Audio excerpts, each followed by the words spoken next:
दोस्तों नमस्कार, आप देख रहे हैं हमारे साथ डाटा लॉगर सीरीज़। या ये है एप्ट्रॉनिक्स डाटा लॉगर और इसके बारे में हमने इसकी जो एडवांटेज हैं और भारतीय रेलवे में क्यों इसे ब्लैक बॉक्स बोला जाता है रेलवे की, ये सब के बारे में चर्चा कर चुकी थी।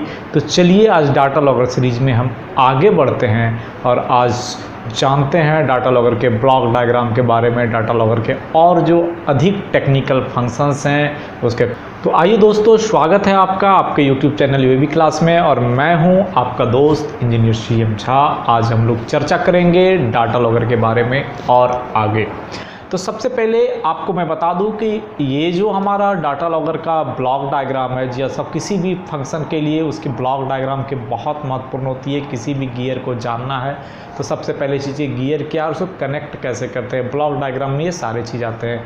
तो जनरली आप समझ सकते हैं कि ये आपका डाटा लॉगर का CPU कार्ड है। सारे फंक्शन CPU कार्ड में ही होते हैं। तो डाटा लॉगर का अगर ब्लॉक डायग्राम की अगर हम बात करें तो ये CPU कार्ड है। CPU कार्ड के साथ में आप डिजिटल और एनालॉग दो डाटा डालेंगे। तो डिजिटल डाटा का लाने का ये तरीका है, आपने रिले इनपुट लिया 16.02 जो वायर होते हैं 0.5 स्क्वायर mm वाले, उसमें 16 स्ट्रैंड होते हैं 0.02 स्क्वायर mm के। और उसके साथ टैग ब्लॉक आप यूज कर भी सकते हैं, नहीं भी कर सकते हैं। डायरेक्ट ला के डिजिटल टैग ब्लॉक जो आपका डाटा लॉगर में वहाँ लगाया, वहाँ से डिजिटल स्कैनर यूनिट को चला जाएगा थ्रू फ्लैट केबल, और फ्लैट केबल के डिजिटल स्कैनर यूनिट जो है थ्रू कम्युनिकेशन कार्ड CPU को डाल देता है। सेम एनालॉग में है AC/DC कन्वर्टर, आप यूज जो भी वोल्टेज ले रहे हैं वहाँ से AC/DC कन्वर्टर को आप पावर देंगे। AC/DC कन्वर्टर से पावर होके विदाउट कंट्रोल और विथ कंट्रोल होके आपका जो ASU होता है एनालॉग स्कैनर यूनिट, वो विथ कंट्रोल करके ASU के थ्रू आपका जो CPU कार्ड है उसको डाटा चला जाएगा। इसके बाद जो मेन चीज़ है कि हम लोग किस प्रकार से इसकी वायरिंग करते हैं, कहाँ कहाँ क्या डालते हैं, सारा चीज़ आपको हम बताएंगे। T लाइन R कैसे कैसे लाते हैं।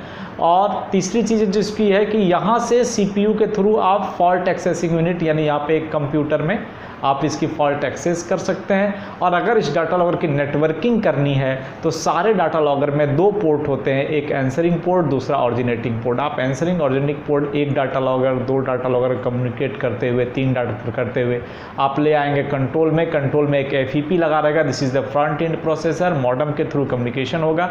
और FEP के थ्रू सेंट्रल मॉनिटरिंग यूनिट को आप डाल देंगे CMU के थ्रू। फिर अगर आपको दूर ले जाना है कहीं पे तो लैन स्विच या वो सॉफ्टवेयर से जिसमें कि हम लोग ओरेकल यूज करते हैं, आप दूर तक लेके जा सकते हैं। कहीं पे एरिया नेटवर्क में आप डाटा लॉगर के डाटा को लेके जा सकते हैं। तो इन सारी चीज़ों की चर्चा करेंगे वीडियो बाय वीडियो हम छोटे छोटे वीडियोज़ में, और डाटा लॉगर के बेसिक से लेके पूरे नेटवर्किंग तक आपको हम बताएंगे।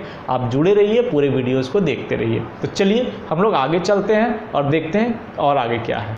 अगर हम टेक्निकल डिटेल्स की बात करें तो टेक्निकल डिटेल्स में पावर सप्लाई की बात आती है। आपको 12 volt to 24 volt power supply, 12 volt to 24 volt DC power supply उसके पावर सप्लाई में डालना है। टोटल स्टोरेज कैपेसिटी जो होता है डाटा लॉगर की, this is the 10 lakh events. अगर 10 लाख इवेंट्स आपकी स्टोरेज हो गई देन वो ऑटो फ्लैश होना शुरू हो जाएगा। वो FIFO पे काम करता है, फर्स्ट इन फर्स्ट आउट। जो पहले आएगा वो पहले आउट हो जाएगा। वो एक आप हम लोगों ने कंप्यूटर में पढ़ा होगा, FIFO, this is the first in first out. ये कंसेप्ट डाटा लॉगर में भी चलता है। तो जो डाटे पहले आ जाएंगे, पहला नंबर डाटा, जैसे ही 10 लाख एक डाटा होगा, वो 10 लाख एक डाटा में से फर्स्ट वाला डाटा आउट हो जाएगा, बाकी 10,000 लाख बच जाएंगे। यानी कि रिसेंट के 10 लाख डाटा आपको मिलेंगे।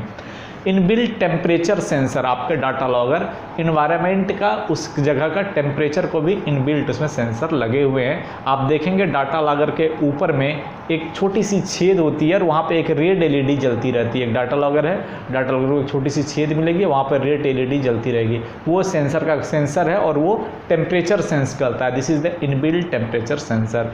इंटरनल बजल फॉर अलार्मिंग ड्यूरिंग फेल्योर, किसी प्रकार का फेल्योर में या डाटा लॉगर कुछ फेल देगा तो उसके लिए इंटरनल अलार्म की सिस्टम दी हुई है। Real time clock, this is generally GPS clock है। और GPS क्लॉक के लिए सेपरेट जो है CMOS बैटरी रहते हैं, जो इसकी जो बैटरी की लाइफ है 10 ईयर्स, 10 साल तक आपको बैटरी बदलने की ज़रूरत नहीं है। वो घड़ी की टाइमिंग फिक्स रहेगी। और 512 LED मैट्रिक्स, 512 LED मैट्रिक्स जो है, जो आपको डिजिटल डाटा का डिस्प्ले देता है। आपको मैं बताऊंगा आपके CPU में एक 512, 32, 32, 32 और इधर 16। तो टोटल मिला के 512 डिजिटल इनपुट के आपके पेज वाइज दिए हुए हैं। हर एक पेज में 512 इंडिकेशन दिए रहते हैं हर एक पेज में। पा रहे हैं ये आपका CPU कार्ड है। इस CPU कार्ड में ये जो सेगमेंट देख रहे हैं, this is the LED segment जो हमने आपको बताया। इधर से 32 रहेंगे और इधर से 16 रहेंगे, तो 32 मल्टीप्लाई 16, दिस इज़ द 512। हर एक पेज में 512 डिस्प्ले रहेंगे। 7 segment LCD screen 2x24 to display the status of digital analogue signal, time, temperature etc। ये 2x24 digital signal, this is the ये डिस्प्ले है। इसमें इधर 2 रो हैं, इधर 24 कॉलम हैं। 2 रोज आएंगे और 24 कॉलम आएंगे। This is the 2x24 LCD screen है। यूजिंग द कीबोर्ड, ये आपको एक कीबोर्ड दिया रहेगा, इसमें 1 2 3 4 5 6 उसके बाद 0 और ये स्टार हैच रहेगा, स्टार रहेगा, ये सारे नंबर और ABCD भी उसके साथ अल्फ़ाबेटिकली Z तक दिए रहेंगे आपको। यानी आपके पास क्या रहेंगे 0 to 9, A to Z, एक हैच और एक स्टार। इसके थ्रू जो है आप सारे टाइम सेट कर सकते हैं, पेज देख सकते हैं, एंट्री कर सकते हैं, सारे चीज़ आप चेक कर सकते हैं। तो then using the keyboard various functions can be viewed in LCD panel. इस LCD पैनल में आप लोकली बहुत सारे फंक्शंस दिए हुए हैं, व्यूज देख सकते हैं। Maximum digital input 4096। इसका जो पेज है, जैसे कि ये 512 करके पेज है, तो टोटल नंबर ऑफ पेज 8 हो जाते हैं। 8 गुने 512, दिस इज़ द 4096।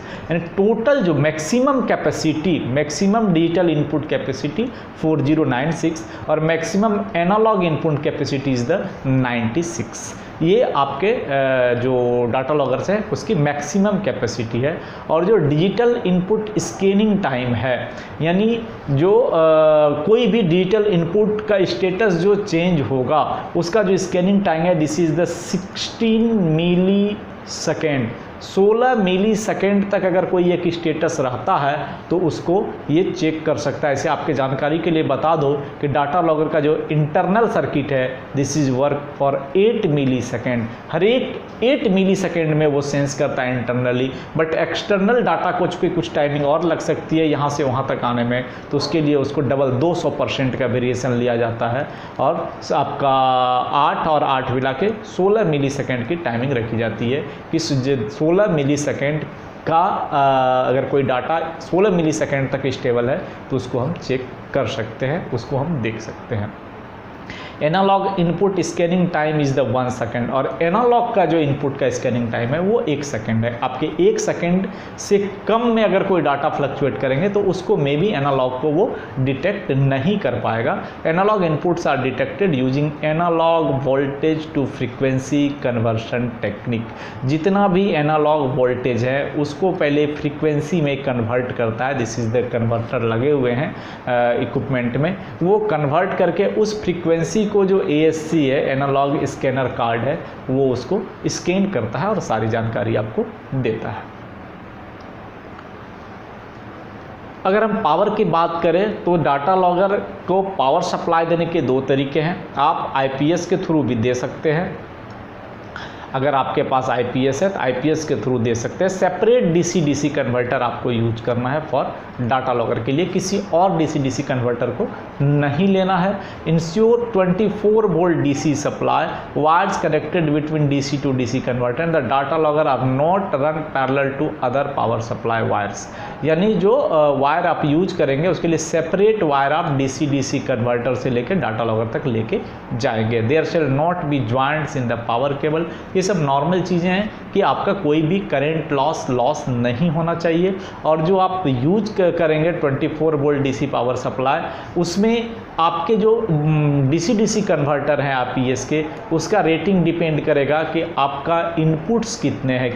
अगर हम DC-DC कन्वर्टर के रेटिंग की बात करें कि कितना एम्पियर का हमको यूज करना है, तो आपको बता दें वो डिपेंड करेगा कि आप कितने डिजिटल इनपुट ले रहे हैं। आपने अगर 1024 तक लिया देन 5 एम्स का मॉड्यूल इज़ द सफिशिएंट। और अगर 1024 से 2048 एम्स तक इनपुट अगर आप यूज कर रहे हैं देन 10 एम्पियर्स का मॉड्यूल चाहिए। और 2049 से अगर 4096 मैक्सिमम कैपेसिटी डाटा लॉगर का यूज कर रहे हैं, देन 15 एम्प्स का मॉड्यूल आपको लगाना है, ड्यू टू उसका जो डाटा लॉगर को सफिशिएंट पावर मिलने के लिए। और जो वोल्टेज रेंज है this is 24 to 28 volt DC आपको यूज करना है। ये डाटा लॉगर की हाउसिंग रैक है, आप देखेंगे हाउसिंग रैक में यहाँ पे 4 बैटरी जो है 24 वोल्ट बाय 40 Ah का आपको दिया रहेगा, और उसके ऊपर में एक SMR यानी कि चार्जर दिए रहेंगे, this is the FRBC module है, वो आपको दिए रहेंगे। तो ये 2 फंक्शन तब दिए रहते हैं अगर आप IPS यूज नहीं कर रहे हैं, तो आपके बैटरी बैंक से डाटा लॉगर को पावर देने की कोई ज़रूरत नहीं है, उसकी बैकअप उसके पास ही सफिशिएंट रहती है। बट अगर IPS यूज कर रहे हैं तो आप मॉड्यूल ले सकते हैं। अगर IPS नहीं है देन 230 वोल्ट AC इनपुट आप डालिए, और उसके लिए B&C surge protection is the must. IPS में तो सर्ज प्रोटेक्शन आपका पहले से लगा रहता है, इसके लिए पावर सप्लाई के बाहर में B&C का सर्ज प्रोटेक्शन आपको लगाना है। 80 DG supply should also be extended to the battery charger of data logger, आप लेके जा सकते हैं। Battery charger earth terminal should be connected to data logger rack with 64 stand 31 SWG copper cable. Earthing proper होना चाहिए, earthing proper electronics equipment है, below 1 ohm होना चाहिए अर्थिंग की value. No voltage drop shall be observe between the battery and data logger power supply. आपका जो battery terminal है वहाँ अगर 24.5 वोल्ट है, देन डाटा लॉगर का जो इनपुट एरिया है वहाँ भी 24.5 वोल्ट और 4 वोल्ट मिलना चाहिए। इससे अधिक वोल्टेज की लॉसेस नहीं होना चाहिए, नहीं तो आपको चेक करना है टर्मिनल्स वगैरह। Voltage limit of data logger terminal 24 volt to 28 volt DC। इस रेंज में आप नहीं रखेंगे तो हो सकता है प्रॉब्लम हो और डाटा लॉगर आपका सेंस नहीं करेगा। मैक्सिमम वोल्टेज में भी ओवर वोल्टेज होगा और 24 से लो होने पर भी मिनिमम वोल्टेज होगा। Earth ensure earth resistance is less than 1 ohm. Electronics equipment है, 1 ओम से कम चाहिए ही चाहिए। Switch off the charger when it's in a float mode after 15 minute, measure the voltage, practically no voltage drop shall be observe. अगर आपका charger float mode में है, फ्लोट मोड का मतलब बैटरी आपका फुल्ली चार्ज है, करंट अधिक sense नहीं कर रहा है, उस कंडीशन में आपको अपने चार्जर को ऑफ करना है। 15 मिनट बाद बैटरी वोल्टेज चेक करने हैं, अगर उसमें से चेंजिंग नहीं आया दैट मीन्स कि आपकी बैटरी अच्छी है, बैकअप अच्छी है, आप उसे यूज कर सकते हैं, देते रहिए। और हाँ, आप हमारे चैनल को सब्सक्राइब कर लीजिए, ये आपकी जिम्मेदारी है। थैंक यू, फिर मिलते हैं अगले वीडियोज़ में किसी अच्छे टॉपिक के साथ।